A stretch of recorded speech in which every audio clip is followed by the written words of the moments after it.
So, Michael, do you want to, when he says action, you want to give a quick shtick on how they started? Sure. Are we introducing ourselves first? Yeah, what do we even want to say?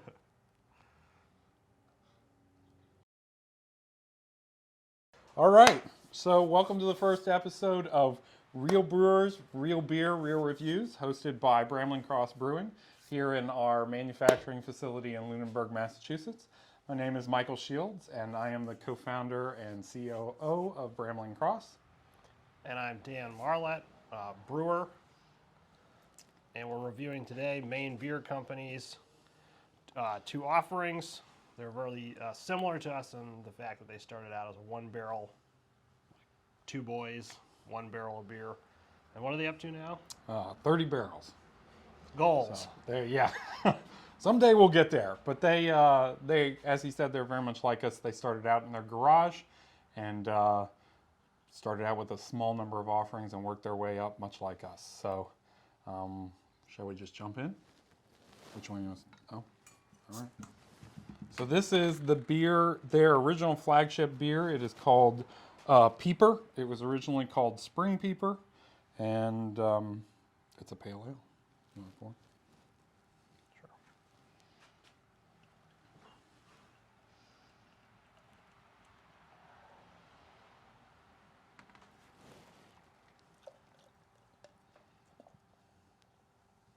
We should do an entire video on how to pour a beer. Yeah, we should. Educate the... So I'd say straw colored, white, firm head of foam, Yep. clear.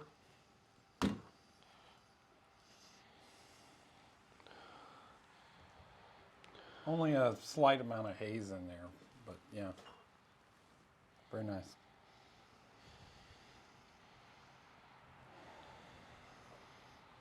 So plenty of hops on the nose. Very citrusy.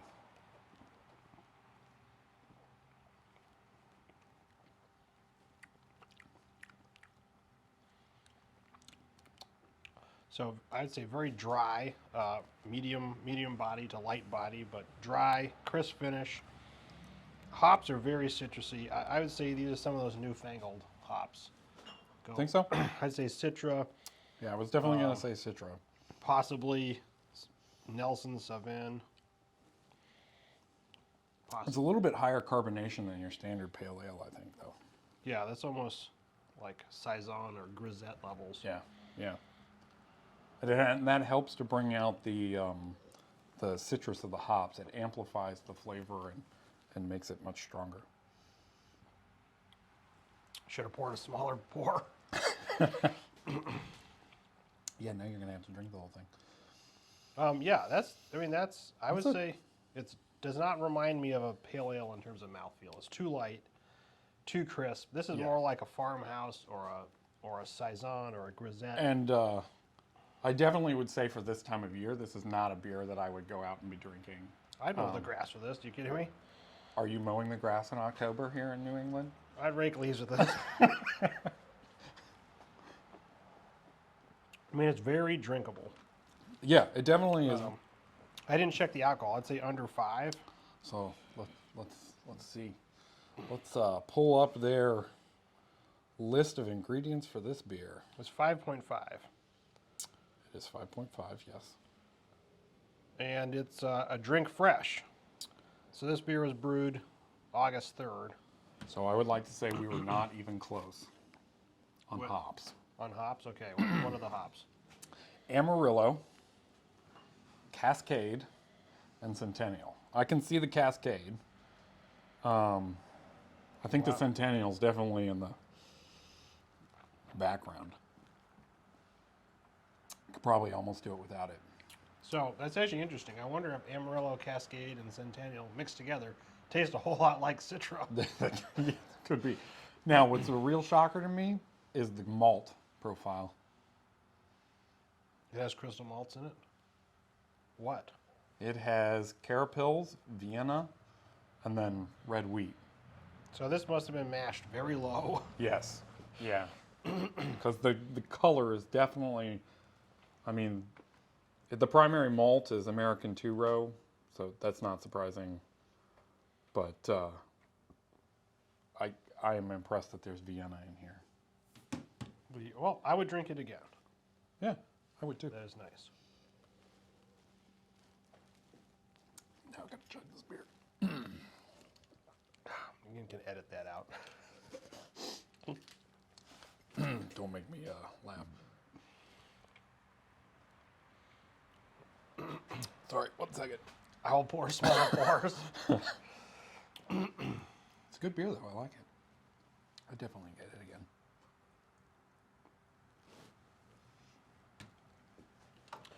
Okay, moving on to their Seasonal. coffee stout. I'm a huge fan of stouts. And I like coffee. We'll see if this pans out. Smaller pours. Say plenty of carbonation. Yes. Well, it's got a dark, well, medium brown, kind of oatmeal-y head. And it is nice, clean, dark color. I mean, very crisp. Definitely smell of coffee.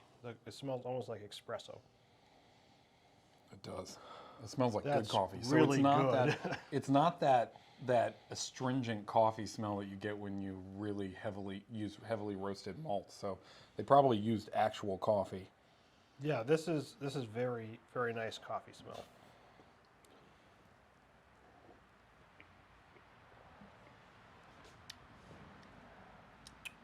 Massive amount of coffee flavor in the taste. But smooth. Yeah, very smooth, very coffee-like. I I don't would know say- I don't know if you can get here with just malt. I think there's actual coffee involved. I think so too. And I think that, I'm pretty sure the bottle actually says that. But yes. So they partnered with Cold Brew Coffee from their friends at Coffee by Design. This actually tastes like cold brew. It tastes good. I like it. I do think it's interesting. It seems like they use the same carbonation level in this as they did in their pale ale, and I would actually dial that back because I think that you're missing some of the malt, some of the malt aspects. Another with thing that that level. happens though is there's oils in the coffee, and that causes head retention issues. Yeah.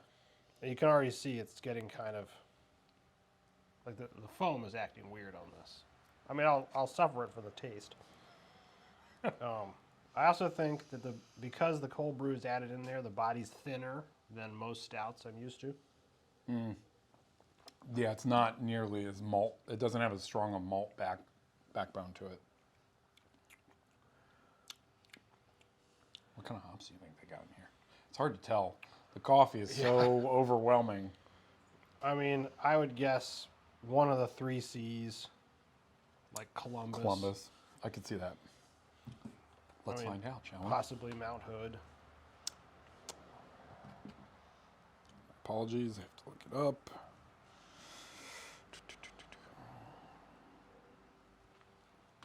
They don't have this one listed on their website. All right. You're just going to have to trust us. Well, we were spot on with the other one, so what could possibly go wrong? But yeah, I would agree with you. Probably Columbus.